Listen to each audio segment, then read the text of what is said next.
अस्सलामुअलैकुम व्यूअर्स। आज मैं इंसान की जो तकलीफ़ें होती है वो क्यों आती है, उसकी क्या वजह होती है, आज मैं उस बारे में बताना चाहूँगी आपको। एक शख्स था, उसके बारे में काफ़ी टाइम पहले न्यूज़ में भी आया था। जब वो अपने घर जा रहा था, अपने मोहल्ले के करीब पहुँचा तो देखा कि आग लगी हुई है और धुआं निकल रहा है। तो बड़ा खौफज़दा हुआ और देखा ये क्या हो रहा है।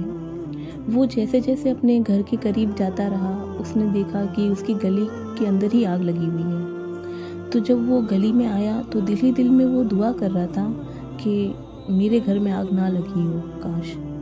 जब वो घर के पास पहुंचा तो काफ़ी लोग खड़े थे। उसने पूछा क्या हुआ, ये मेरा घर है।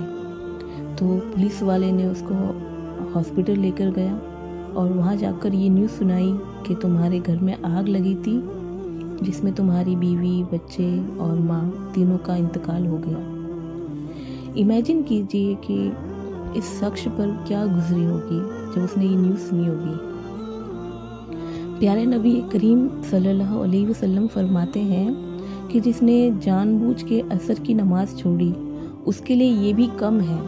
घर का जलना, बीवी बच्चे चले जाना, मतलब आप सोचिए कि एक वक्त की नमाज छोड़ना, यानी असर की नमाज जानबूझ के छोड़ देना, मतलब उसका कितना अजाब है, मतलब उसका कितना नुकसान है। मतलब जो आपकी दुनियावी जो नुकसान है ना, वो कम है उसके आगे।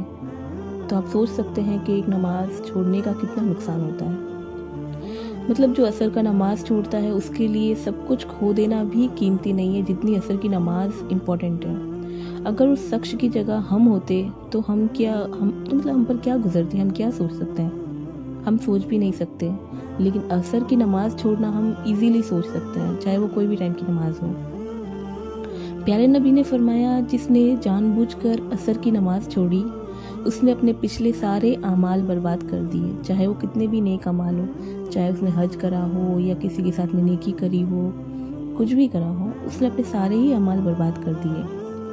प्यारे नबी यहाँ पर एक जगह ये भी फरमाते हैं कि जब तुम फजर की नमाज़ पढ़ने के लिए उठते हो, तो जब तुम नमाज़ पढ़ते हो तो तुम अपने आप को साफ़ कर देते हो, गुनाहों से धो देते हो। यानी तुम्हारी जैसे लाइक बॉडी बर्न हो रही है, जल रही है, और जैसे तुम स्विमिंग पूल में डूब गए तो कैसे आपकी बॉडी ठंडी हो जाती है, वैसे ही जब आप फजर की नमाज़ पढ़ने के लिए उठते हो ना, तो जो आपकी बॉडी जो बर्न हो रही है, जो जल रही है ना, वो नमाज़ पढ़ते एकदम ठंडी हो जाती है, गुनाहों से साफ़ हो जाती है। फिर जब तुम गालियाँ बोलते हो, गिब्बत करते हो, अपने बॉयफ्रेंड गर्लफ्रेंड से बात करते हो या कोई भी किस्म का गुनाह करते हो, फिर उसके बाद जब तुम ज़ोहर की नमाज़ पढ़ते हो तो अल्लाह ताला फिर से तुम्हें अपने गुनाहों से पाक साफ़ कर देता है। इसी तरह जब आप असर की नमाज़ पढ़ते हैं, मगरिब की नमाज़ पढ़ते हैं और इशा की नमाज़ पढ़ते हैं, देन आप एकदम गुनाहों से पाक साफ़ होकर सोते हैं। सपोज़ कीजिए कि अगर हमें सोते सोते अगर हमें कभी अल्लाह के घर का बुलावा आ जाए, हमारा इंतकाल हो जाए, तो वो मौत कितनी अच्छी होगी कि हम सारी नमाज़ें अपनी अदा करके हम सोए हैं, हम तमाम गुनाहों से पाक साफ़ होकर सोए हैं। अगर आप चाहते हैं कि आपके सारे काम डिले हो जाए, देरी से हो, तो आप नमाज को भी डिले कर दे, देरी से पढ़े नमाज या ना पढ़े नमाज आपकी, मतलब आप चाहते हैं कि आपकी दुआएं कबूल ना हो या देर से कबूल हो, तो नमाज पढ़ना छोड़ दें। आप चाहते हैं कि आपकी हेल्थ अच्छी ना हो, आप बीमार रहे ताउम्र, तो देन डिले योर नमाज। और अगर आप चाहते हैं कि ज़िंदगी में हर चीज़ जल्दी हो, अगर आप चाहते हैं कि ज़िंदगी में हर चीज़ जल्दी हो, हर चीज़ बहुत अच्छी हो, पैसा हो, खुशी हो, हेल्थ अच्छी हो हमारी, तो then you never delay your namaz. अपनी नमाज बिल्कुल भी ना छोड़ें। अपनी नमाज को पाबंदी से और वक्त पर पढ़ना शुरू कर दीजिए।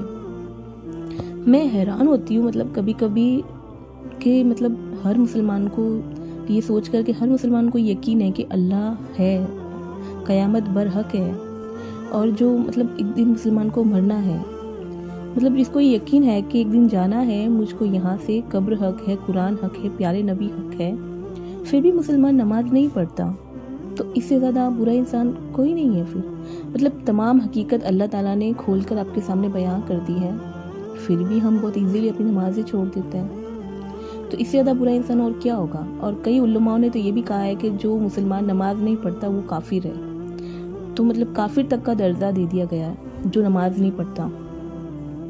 अगर आपको यकीन होता कि क़यामत का दिन हमें पेश होना है, मरना है हमको, तो वो नमाज तो हम कभी नमाज कज़ा ना करते। और अगर एक नमाज कज़ा हो जाती तो हमें नींद ना आती, खाना ना खा पाते हम टेंशन से। जिसने नमाज छोड़ दी उसका सब कुछ बर्बाद हो चुका है। कुरान में हज़ारों जगह नमाज का जिक्र है। कहा गया है नमाज इंसान का ईमान है। कुरान के हर पन्ने में आपको नमाज का जिक्र मिलेगा। आखिर में सूरह कौसर है जिसमें लिखा है अपने रब के लिए नमाज पढ़े, कुर्बानी दे। नमाज पे ही सारे अमाल है मरने के बाद। आपसे पहला सवाल भी नमाज का ही होगा। हमें ऐसे लोगों के साथ रहना चाहिए जो नमाजी हो, ताकि हम भी नमाज पढ़ने का शौक़ रखने लगे। हमारी भी धीरे धीरे ये हैबिट बने कि हम भी नमाज़ पढ़ें। हम जैसी सोहबत रखेंगे ना, हमारे अंदर वैसा ही असर आएगा। तो कोशिश करें लिहाजा कि आप अच्छे दोस्त रखें जो नमाजी हो और नेक हो।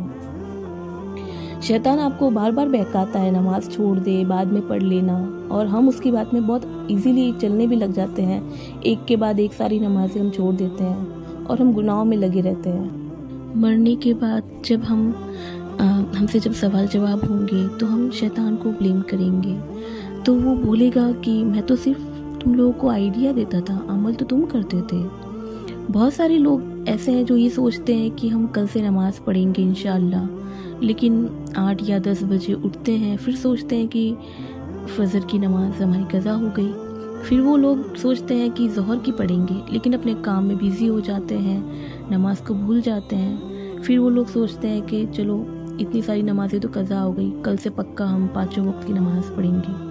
और कई लोग ये सोचते सोचते तो कब्र तक पहुंच जाते हैं। इसीलिए शैतान के कहने पर ना चलो, नमाज को अपनी ज़िंदगी बना लो। अगर आप अपनी दुनिया को तमाम मसलों से हल करना चाहते हैं तो बस आप अपनी नमाज की पाबंदी कर लीजिए, क्योंकि नमाज ही हर चीज़ का मसले का हल है। आपकी दुनियावी की खुशियों की चाबी नमाज है, आखिरत की खुशियों की चाबी नमाज है। तो अल्लाह ताला हम सबको नमाज़ पढ़ने की तौफीक दे। जज़ाकल्लाहु खैर। और मैं आप सबका बहुत शुक्रिया अदा करना चाहती हूँ कि आप सब ने मुझे बहुत सपोर्ट किया है। ऐसे इंशाल्लाह आप आगे भी मुझे सपोर्ट करते रहिए। और जिन लोगों ने मेरे चैनल को सब्सक्राइब नहीं किया है वो मेरे चैनल को सब्सक्राइब करें। जज़ाकल्लाहु खैर।